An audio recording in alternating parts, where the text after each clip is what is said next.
आप सभी का स्वागत है हमारे न्यूज लाइव टीवी में। यदि आपने अभी तक मेरे चैनल को सब्सक्राइब नहीं किया है तो तुरंत चैनल को सब्सक्राइब कर लो और हाँ, लाइक और घंटी बजाना मत भूलना ताकि हर बड़ी खबरों की जानकारी आपको तुरंत मिले। वीडियो को अंत तक जरूर देखना, साथ ही वीडियो को शेयर करना मत भूलना। जी हाँ दोस्तों, अगली बड़ी खबर जो सामने आ रही है वह जानना आपके लिए बेहद जरूरी है, इसलिए हम चलते हैं अगली बड़ी खबर के बारे में और बताते हैं कि अगली बड़ी खबर है क्या। देश में कोरोना के मरीजों की संख्या बढ़कर 13,987 हो गई है। इसमें से 11,221 एक्टिव मरीज हैं, जबकि 440 लोगों की अब तक जाने जा चुकी है। पिछले 24 घंटा की बात करें तो कोरोना वायरस से करीब 24 लोगों की मौत हुई है। ताज़ा आंकड़ों की बात करें तो दुनिया भर में कोरोना वायरस से 21 लाख से ज्यादा लोग संक्रमित हो चुके हैं, जबकि दुनिया भर में 1,45,000 से ज्यादा लोगों की जाने जा चुकी है। अकेले अमेरिका में 6,77,570 मरीज हैं और अब तक 34,617 लोगों की जाने जा चुकी है। दिल्ली के चांदनी महल थाना के एसएचओ सहित 26 पुलिसकर्मियों को क्वारंटाइन किया गया है। चांदनी महल थाना के 2 पुलिसकर्मी कोरोना पॉजिटिव पाए गए थे। इन दोनों के संपर्क में आने वाले पुलिसकर्मियों की भी क्वारंटाइन किया गया है। अगले एक सप्ताह में कोरोना के खिलाफ लड़ाई में कठोरता और ज्यादा बढ़ाई जाएगी। 20 अप्रैल तक हर कस्बे, हर थाने, हर जिले, हर राज्य को बड़ी बारीकी से परखा जाएगा। वहां लॉकडाउन का कितना पालन हो रहा है, उस क्षेत्र ने कोरोना से खुद को कितना बचाया है, इसका मूल्यांकन लगातार किया जाएगा। जो क्षेत्र इस अग्नि परीक्षा में सफल होंगे, जो अपने यहां हॉटस्पॉट नहीं बढ़ने देंगे और जिनके हॉटस्पॉट में बदलने की आशंका भी कम होगी, वहां पर 20 अप्रैल से कुछ जरूरी गतिविधियों की अनुमति, छूटछाट दी जा सकती है। घर में बने फेस कवर या मास्क का, और वो भी घर में बने हुए, उनका अनिवार्य रूप से उपयोग करें। तीसरी बात, अपनी इम्यूनिटी बढ़ाने के लिए आयुष मंत्रालय द्वारा जो निर्देश दिए गए हैं उसका अगर हम पालन करें, गर्म पानी है, काढ़ा है, इनका निरंतर सेवन करें। दिल्ली सरकार का बड़ा फैसला, बिना सरकार से पूछे फीस नहीं बढ़ा सकता है प्राइवेट कॉलेज। कोरोना वायरस के संकट और लॉकडाउन के बीच दिल्ली के डिप्टी सीएम मनीष सिसोदिया ने स्कूली बच्चों को लेकर बड़ा ऐलान किया। दिल्ली सरकार ने फैसला किया है कि कोई भी प्राइवेट स्कूल बिना सरकार से पूछे फीस नहीं बढ़ा सकता है। इसके अलावा स्कूल ट्रांसपोर्टेशन फी भी वसूल नहीं कर सकेंगे। मनीष सिसोदिया ने कहा, मेरे संज्ञान में यह बात आई है कि कई स्कूल मनमानी तरीके से फीस ले रहे हैं। स्कूल बंद होने के बजाय ट्रांसपोर्टेशन फी वसूल रहे हैं। प्राइवेट स्कूल को इतना नीचे गिरने की जरूरत नहीं। उन्होंने कहा, दिल्ली सरकार ने फैसला किया है कि कोई भी प्राइवेट स्कूल बिना सरकार से पूछे फी नहीं बढ़ा सकता है। इस समय बच्चों की फीस ना देने की वजह से उनका ऑनलाइन कक्षा से नाम काटना उचित नहीं है। सिसोदिया ने कहा कि सभी प्राइवेट स्कूल अपने स्टाफ को समय पर सैलरी देंगे। अगर कोई समस्या है तो पेरेंट्स संस्था की मदद से उनके स्टाफ को सैलरी देनी होगी। इसमें कोई बहाना नहीं चलेगा। जो स्कूल इसका पालन नहीं करेगा उस पर आपदा कानून और दिल्ली स्कूल एक्ट के तहत कार्रवाई होगी।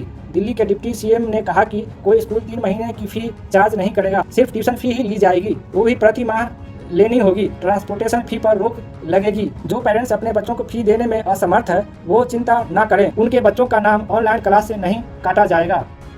भारतीय रेलवे से जुड़े अधिकारियों ने बताया कि यात्री ट्रेनों का संचालन 3 मई तक टाल दिया गया है। जितना हो सके उतनी गरीब परिवार का देखरेख करें, उनके भोजन का व्यवस्था पूरी करें। आप अपने व्यवसाय, अपने उद्योग में अपने साथ काम करने वाले लोगों को प्रति संवेदना रखें, किसी को नौकरी से ना निकालें। देश के कोरोना योद्धाओं, हमारे डॉक्टर, नर्स, सफाई कर्मी का पूरा सम्मान करें। प्रधानमंत्री ने कहा कि पूरी निष्ठा के साथ 3 मई तक लॉकडाउन के नियमों का पालन करें, जहां हैं वहीं रहें, सुरक्षित रहें, हम सभी राष्ट्र को जीवंत और जागृत बनाए रखें। प्रधानमंत्री नरेंद्र मोदी ने कहा, अपनी इम्यूनिटी बढ़ाने के लिए आयुष मंत्रालय द्वारा दिए गए निर्देशों का पालन करें, गर्म पानी, काढ़ा इनका निरंतर सेवन करें। कोरोना संक्रमण का फैलाव रोकने में मदद करने के लिए आयुष सेतु मोबाइल ऐप जरूर डाउनलोड करें, दूसरे को भी इस ऐप को डाउनलोड करने के लिए प्रेरित करें। प्रधानमंत्री मोदी ने कहा कि हेल्थ इंफ्रास्ट्रक्चर के मोर्चे पर भी हम तेजी से आगे बढ़ रहे हैं। जहां जनवरी में हमारे पास कोरोना की जांच के लिए सिर्फ एक लैब थी, वहीं अब 220 से अधिक लैब में टेस्टिंग का काम हो रहा है। भारत में आज हम 1 लाख से अधिक बेड्स की व्यवस्था कर चुके हैं। इतना ही नहीं, 600 से अधिक ऐसे अस्पताल हैं जो सिर्फ कोविड के इलाज के लिए काम कर रहे हैं। इन सुविधाओं को और तेजी से बढ़ाया जा रहा है। आज भारत के पास भले ही सीमित संसाधन हो, लेकिन हमारा भारत के युवा से विशेष आग्रह है कि विश्व कल्याण के लिए, मानव कल्याण के लिए आगे आएं, कोरोना के लिए वैक्सीन बनाने का बीड़ा उठाएं। प्रधानमंत्री मोदी ने कहा कि इसलिए हमें हॉटस्पॉट्स को लेकर बहुत ज़्यादा सतर्कता बरतनी होगी। जिन स्थानों के हॉटस्पॉट्स के बदलने की आशंका है, उस पर भी हमें कड़ी निगरानी रखनी होगी। नए हॉटस्पॉट्स बनना हमारे परिश्रम और हमारी तपस्या को और चुनौती देगा। अगले 1 सप्ताह में कोरोना के खिलाफ लड़ाई में कठोरता और ज़्यादा बढ़ाई जाएगी। 20 अप्रैल तक हर कस्बे, हर थाना, हर जिले, हर राज्य को परखा जाएगा। जहां लॉकडाउन का कितना पालन हो रहा है, उस क्षेत्र में कोरोना से खुद को कितना बचाया है, यह देखना होगा। जो क्षेत्र इस अग्नि परीक्षा में सफल होंगे, जो हॉटस्पॉट्स में नहीं होंगे और जिनको हॉटस्पॉट्स में बदलने की आशंका में कमी होगी, वहां पर 20 अप्रैल से कुछ जरूरी गतिविधियों की अनुमति दी जा सकती है। जी हाँ दोस्तों, चलिए अगली बड़ी खबर जान लेते हैं। तो यदि अभी तक आपने मेरे चैनल को सब्सक्राइब नहीं किया है तो प्लीज़ मेरे चैनल को सब्सक्राइब कर लीजिए और बेल आइकन दबा लीजिए, ताकि हर नई वीडियो की जानकारी आपको तुरंत मिले। हालांकि आने वाले दिनों में बंद को सख्तियों से लागू किया जाएगा, ताकि कोरोना वायरस का संक्रमण इलाकों में न फैल पाए। इलेक्ट्रॉनिक वाहन निर्माता सोसाइटी SMEV ने मंगलवार को कहा कि लॉकडाउन बढ़ाने का फैसला सही कदम है। हालांकि अगले 1-2 महीने के लिए उनके सदस्यों के कामकाज पर निश्चित रूप से प्रतिकूल प्रभाव पड़ेगा। नेशनल कॉन्फ्रेंस के नेता अमर अब्दुल्ला ने मंगलवार को कहा कि कोविड-19 के कारण उत्पन्न खतरे के मद्देनजर लॉकडाउन को 3 मई तक बढ़ाने का फैसला जरूरी कदम था। प्रधानमंत्री नरेंद्र मोदी की ओर से राष्ट्रव्यापी लॉकडाउन की अवधि बढ़ाने की घोषणा करने के बाद उन्होंने ट्वीट किया, हम में से कोई नहीं चाहता था कि बंद की अवधि 3 मई तक बढ़ाई जाए, लेकिन कोविड-19 के कारण हम जिस खतरे का सामना कर रहे हैं, यह जरूरी है। मई में बंद की अवधि और बढ़ाए जाने से बचने के लिए अधिकारियों के साथ सहयोग करने के लिए हम जो कुछ कर सकते हैं वह करना चाहिए। अब्दुल्ला ने लोगों से इस मुश्किल वक्त में गरीब की और समाज के कमजोर वर्गों की मदद करने की अपील की।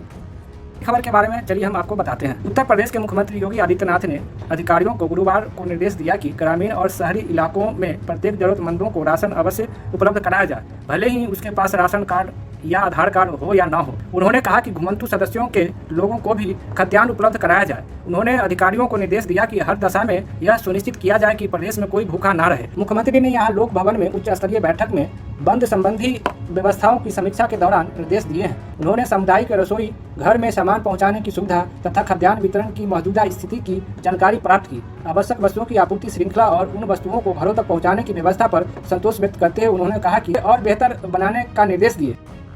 अगली बड़ी खबर के बारे में चलिए हम आपको बताते हैं। पीएम मोदी ने RBI की तारीफ में कहा, रिजर्व बैंक के ऐलान से छोटे कारोबार, गरीब और किसानों को मदद मिलेगी। प्रधानमंत्री मोदी ने RBI के किए गए ऐलान की तारीफ करते हुए कहा कि इससे छोटे कारोबारी, गरीब और किसानों को मदद मिलेगी। RBI ने देश में कोरोना वायरस के संकट से निपटने के लिए कुछ आर्थिक उपायों का ऐलान किया है। इसके तहत 1 लाख करोड़ रुपए की सहायता अलग अलग जरिए से देने का ऐलान किया है। रिजर्व रेपो रेट में भी कुछ कटौती की गई है। इससे बैंकों के पास कर्ज देने के लिए ज्यादा पैसे रहेंगे। अब प्रधानमंत्री मोदी ने इसको लेकर RBI की तारीफ की है। पीएम मोदी ने कहा कि RBI के आज के किए गए ऐलानों पर ट्वीट करते हुए लिखा कि आज के RBI के ऐलान देश में काफी अच्छी तरह से लिक्विडिटी को बढ़ाएंगे और क्रेडिट सप्लाई में सुविधा आएगी। यह कदम छोटे कारोबारी, SMSE, किसान और गरीबों को मदद पहुंचेगी।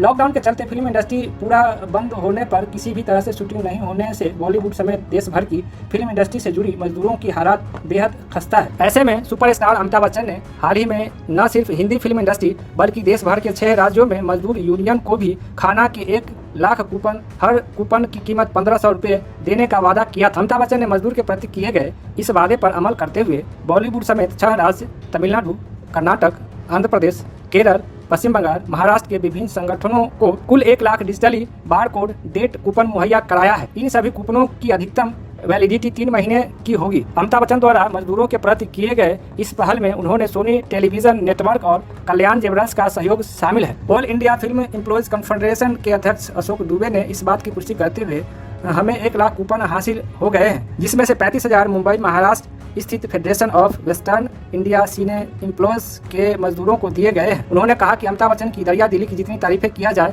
यह कम है। उनकी इस पहल से अब 1 लाख उन जरूरतमंद लोगों को मदद हासिल हो पाएगी जो लॉकडाउन के चलते खाने और अपने परिवार को चलाने के लिए मोहताज हो गए। दुबे ने सलमान खान द्वारा आर्थिक सहायता मुहैया कराने के बारे में एक और जानकारी दी है। उन्होंने कहा कि सलमान खान ने फेडरेशन के 2500 मजदूरों की आर्थिक सहायता पहुंचाने के वादा किया था, जिसमें से 1600 मजदूरों में से हर एक के अकाउंट में 3000 रुपये पहले ही आ गए थे। फेडरेशन की ओर से अब और 9000 मजदूरों के बैंक अकाउंट के डिटेल्स भी सलमान खान ने मुहैया करवाया है। जल्द ही उनके खातों में भी पैसे पहुंच जाएंगे। इसके अलावा सलमान खान लगातार फेडरेशन के संपर्क में बने हुए हैं और मजदूरों को राशन कम पड़ने की सूरत में मदद करने का ऐलान किया है।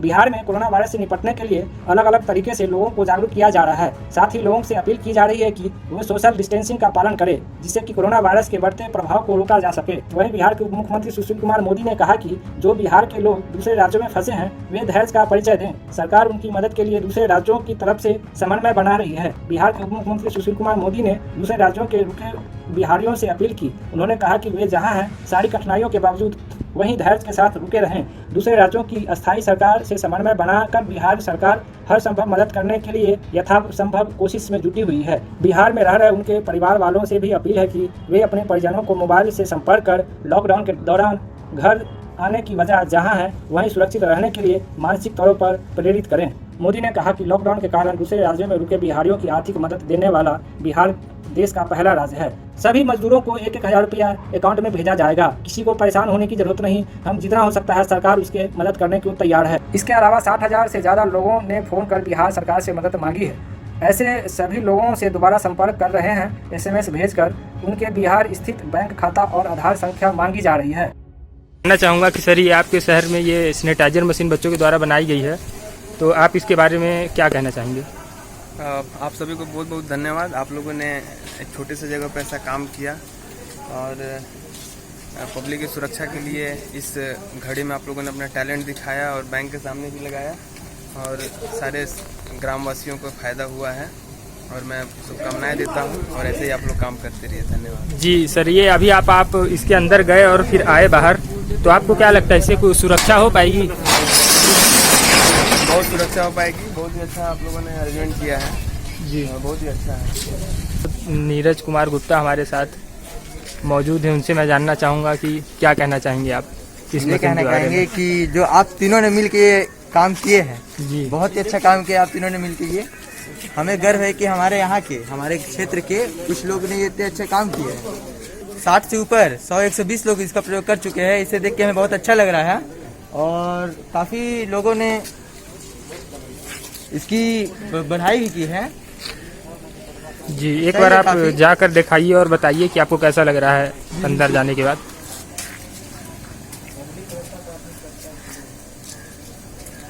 ये देखिए काफ़ी थोड़ा थोड़ा बूंद गिर रहा है, मतलब भीगने की कोई संभावना नहीं है इससे और कोई मतलब शरीर को कोई परेशानी नहीं होगा। इसमें कुछ ही मतलब काम की चीज़ ही है कि जैसे कि शरीर का आपको कोई नुकसान नहीं होगा। इसमें आपको क्या लगता है इससे कोई सुरक्षा होगी कुछ आपकी इससे? क्यों नहीं होगी, बिल्कुल सुरक्षा होगी। सुरक्षा के नाम के तो बनाया गया, तो सुरक्षा क्यों नहीं होगी इसमें, क्योंकि सुरक्षा वाली चीज ही मिलाई गई है। जन समूह के लिए बहुत अच्छा उपकरण है और इससे जनता का भलाई होगा जी। और जहाँ तक हमारा अनुमान है कि हर राज्य, हर देश, हर जगह में बच्चों इससे बनाएं अच्छे से अच्छे तरीके से, थोड़ा इसको और अच्छे सुचारू से बन सकता है। वहीं मुख्यमंत्री ने कोरोना संक्रमण से बचाव को लेकर पल्स पोलियो अभियान के तौर पर डोर टू डोर कैंपेन की स्थिति, गेहूं की अधिप्राप्ति और लॉकडाउन में मजदूर सृजन को लेकर किए जाने वाले कार्यों से संबंधित मुख्य सचिव एवं अन्य वरीय अधिकारियों के साथ गहन समीक्षा की। इसके अलावा पल्स पोलियो अभियान के तर्ज पर कोरोना संक्रमण को रोकथाम के लिए आज से आरंभ हुए डोर टू डोर कैंपेन समीक्षा के कार्यक्रम में मुख्यमंत्री ने निर्देश दिया कि प्रभावित जिलों में एक्टिव स्क्रीनिंग की जाए। मुख्यमंत्री ने कहा कि संक्रमण की चैन तभी टूटेंगी जब कोई घर नहीं छूटेगा। रोजगार सृजन की समीक्षा के क्रम में मुख्यमंत्री ने निर्देश दिया कि इसका उद्देश्य है कि ज्यादा से ज्यादा लोगों को काम मिले। मुख्यमंत्री ने प्रधान सचिव वित्त विभाग को निर्देश दिया है कि रोजगार सृजन के संबंध में योजनाओं के लिए राशि की कोई कमी न होने दी जाए। जी हाँ दोस्तों, यदि आपने इस चैनल को अभी तक सब्सक्राइब नहीं किया है तो जल्दी से सब्सक्राइब कर लीजिए और बेल आइकन दबा लीजिए ताकि एक भी खबर आपसे छूट ना पाए और हर खबर की जानकारी अंत तक मिले। इस वीडियो को लाइक, शेयर और कमेंट करना न भूलें और अंत तक वीडियो देखने के लिए शुक्रिया।